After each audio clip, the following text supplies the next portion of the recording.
Hey there, it's Anna. I am out in the garden today getting ready to plant my first seeds that I'm direct sowing in the raised beds. I am so excited to do this. It really feels like spring is coming and we are ready to go. In order to get the beds ready, I'm going to do a little bit of prep. So I want to add some more soil. I'm going to add some compost. I'll walk you through that process, but it's pretty simple. But I just wanted to share with you what I'm doing today, what I'm planting, and just how things are looking in the garden.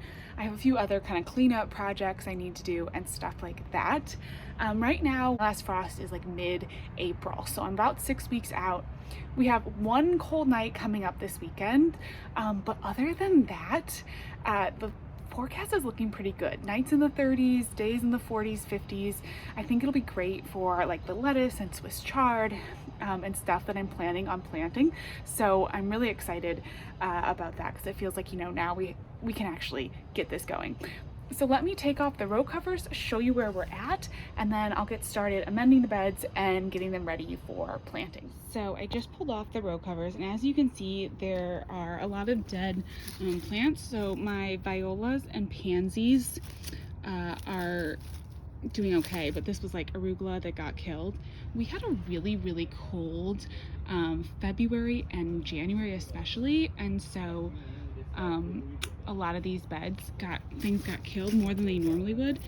The row covers really help, but they're not perfect. So the row covers really are nice. As you can see, the carrots survived, but for like lettuce and stuff like this, they aren't the best. So once it warms up like it is now and the nights are in the 30s, the row covers will kind of accelerate things, but when it's like really cold, I found it didn't do a whole lot. And the row covers, here's the last bed that was covered. It's just a little spinach and some Brussels sprouts, another pansy. And these are the row covers that I use, and they're from Gardener Supply. They're the accelerator row cover, and I do really like these. They're really nice. All right, I'm gonna get these beds cleaned up.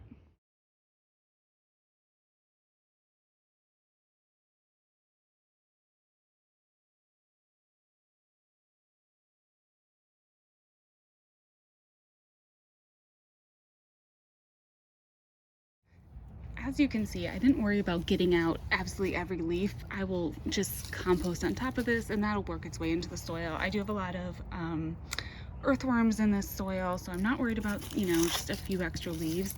That is no problem at all. And then this raised bed over here, I actually really mulched with leaves, and my plan for this one is just to put my compost and a little bit more raised bed mix on top of those leaves and let them really work into that bed. I do need to add a little bit of raised bed mix to some of these beds because they just aren't full yet. And last year I built these, they were brand new, and I knew I would just have to, I would have to come in the next year and add more just because of the cost, honestly. Getting soil is a really big expense. But anyways, yeah, I just kind of worked up the soil. You could see I pulled out a few of these like roots from last year's plants. What I do in the fall mostly is just chop the plants off at the soil level, and I let the roots just hang out and decompose as much as they're going to over the winter, just to add a little bit of nutrients back into the soil. And then if there's like huge stalks left in the spring, I'll pull them out just so they don't become a problem. There's a few compost. This is a little bit of coffee grounds that I added to this bed. I'm going to grow tomatoes in this bed this year. So, but for right now, I'm going to plant a cover crop in here once I'm done amending this bed. So I am just going to fix up the last bed over here. The wind blew all my daughter's toys and things all over the garden, so that's part of the to-do list today. But I'm just going to mulch around some of these. So I'm just going to pull out whatever's in here that needs to come out, like these sticks and stuff, and then I'll get it ready to be amended. So here is what I'm adding to the raised beds. I'm going to do a little bit of raised bed mix. This is just kind of like a basic raised bed mix, and then a little bit of compost to each one. Just kind of fill it up, and that'll be that process.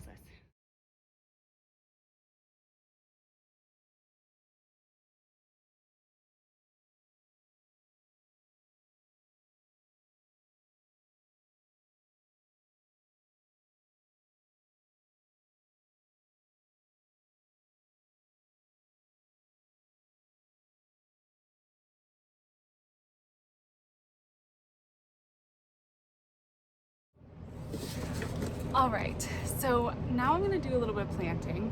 I did end up putting all of the compost that I had just distributed around the different beds, and I probably didn't even need to put in as much as I did, but I didn't really put a lot of compost in them last year, so I figured, you know, it'd probably be good to just put some in this year, a little heavy, just to make sure that the beds have the compost in there. I did end up covering up the spinach that I had over in that other bed because it was just gonna be too much of a mess to try to, like, you know, get the soil around it, and that's fine. I'm gonna plant other things in that bed anyways. So I'm gonna go ahead and get this bed planted. Let me move you here so it's a little bit more comfortable. In here, I am going to plant a bunch of Swiss chard in a little bit of a rainbow. So we're gonna start with some white. Then we're gonna go, this is a Swiss chard giant fork. Then we're gonna do a little bit of canary yellow, Oriole orange, ruby red, and flamingo pink. And so I am going to just make a little well where these all can go in. And this Swiss chard will grow all the way through the season. So the nice thing about Swiss chard is it does really well in heat as well as in the cooler temperatures.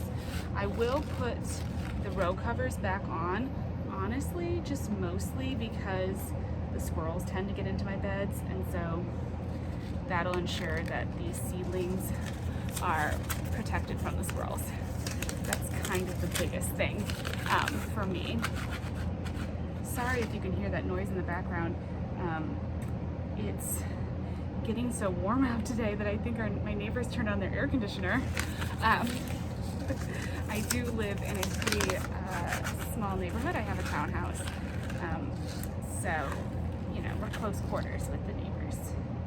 I'm gonna sow these pretty heavy, and then as they come up and as I use them, I can thin them out a little bit over the course of the summer and just get a couple big plants in the end. Right now we'll do a nice thick sowing, cover that up. That'll be a fun little rainbow of Swiss chard, hopefully. All right, in my next bed, I'm gonna take us over and we're going to plant some radishes and lettuce. This bed is going to have tomatoes in the summer, so this is going to be like a quick harvest crop. I've got a couple little carrots here. Let's see if those are going to go. I'm going to do a line of radishes. And as you can see, I am not a very fussy seed sower. I want to make sure that I sow enough that I just don't lose too many if we have, like, you know, a squirrel that does get in here or something like that. The radishes I'll probably thin out a little bit as I go.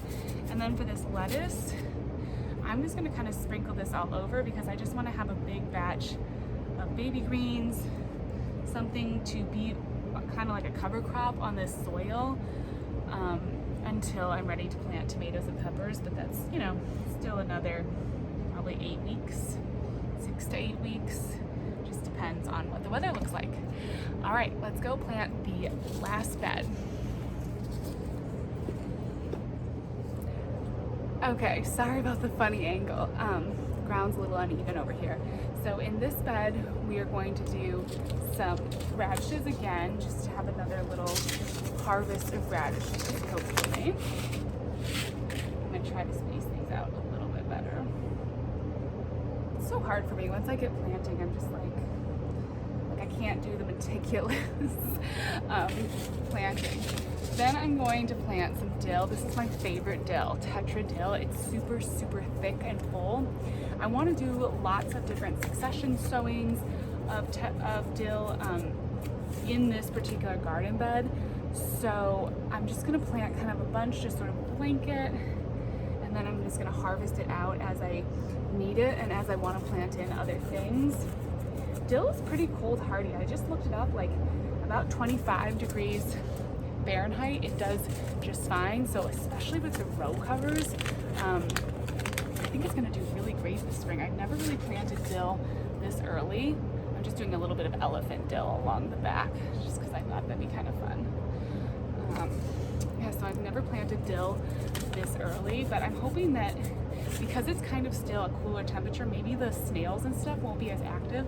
They tend to get at my dill seedlings. So I'm hoping that maybe this will be the perfect time to start it. So anyways, that's what I am planting in the garden today, the first direct sowing of 2022, which is just always exciting. I am gonna go ahead and water all of this in. I'll put the row covers back on, and yeah, then we'll be done. Thank you so much for spending time with me in the garden today. I'll talk to you in the next one. Bye-bye.